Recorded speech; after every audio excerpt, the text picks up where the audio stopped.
The heavy machine gun or HMG is a class of machine gun implying greater characteristics than general-purpose or medium machine guns. There are two generally recognized classes of weapons identified as heavy machine guns. The first is weapons from World War I identified as heavy due to the weight and encumberment of the weapons themselves. The second is large caliber, .50, 12.7 mm, or larger, machine guns, pioneered by John Moses Browning with the M2 machine gun, designed to provide increased range, penetration, and destructive power against vehicles, buildings, aircraft and light fortifications beyond the standard rifle calibers used in medium or general-purpose machine guns, or the intermediate cartridges used in light machine guns. Classification. The term was originally used to refer to the generation of machine guns which came into widespread use in World War I.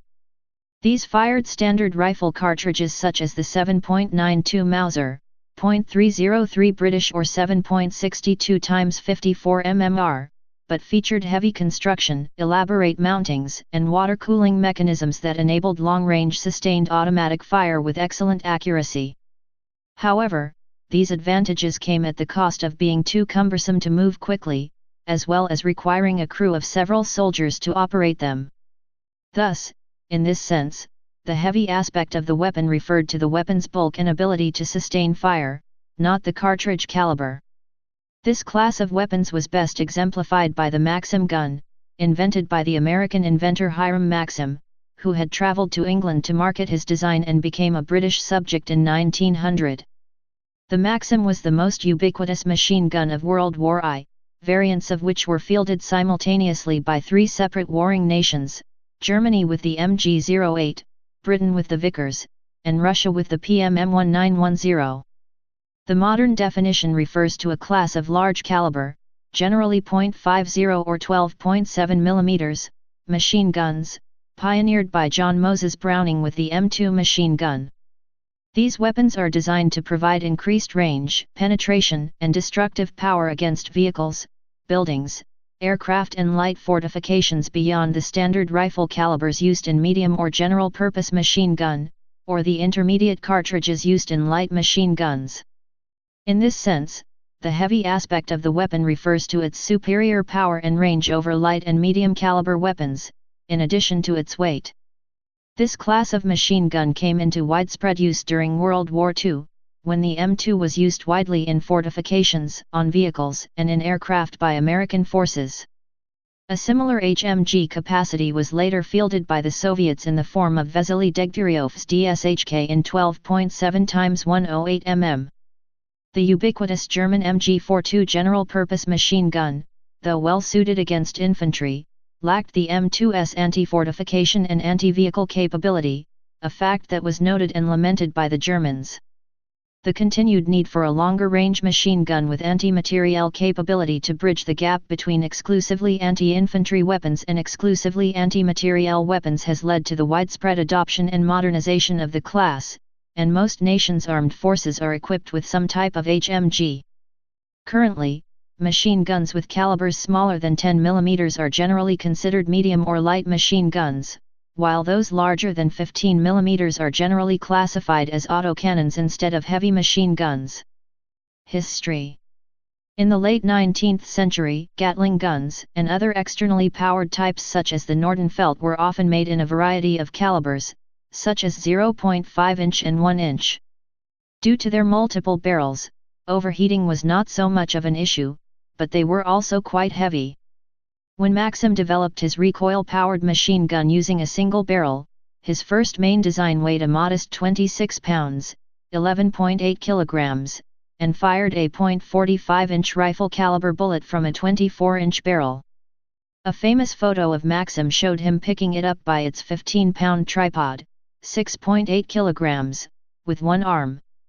It was similar to present-day medium machine guns, but it could not be fired for extended periods due to overheating. As a result, Maxim created a water jacket cooling system to enable it to fire for extended periods. However, this added significant weight, as did the change to more powerful rifle cartridges. There were thus two main types of heavy, rapid-fire weapons: the manually powered, multiple barrel machine guns and the single barrel Maxim guns. By the end of the 19th century, many new designs such as the M1895 Colt Browning and Hotchkiss were developed, powered by gas operation or recoil operation. Also, rather than the heavy water jacket, new designs introduced other types of barrel cooling, such as barrel replacement, metal fins, heat sinks or some combination of these designs. Machine guns diverged into heavier and lighter designs.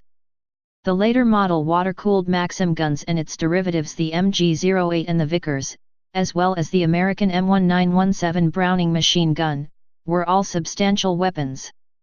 The .303 Vickers, for example, weighed 33 pounds, 15 kilograms, and was mounted on a tripod that brought the total weight to 50 pounds, 23 kilograms. The heavier designs could, and in some cases did, fire for days on end, mainly in fixed defensive positions to repel infantry attacks.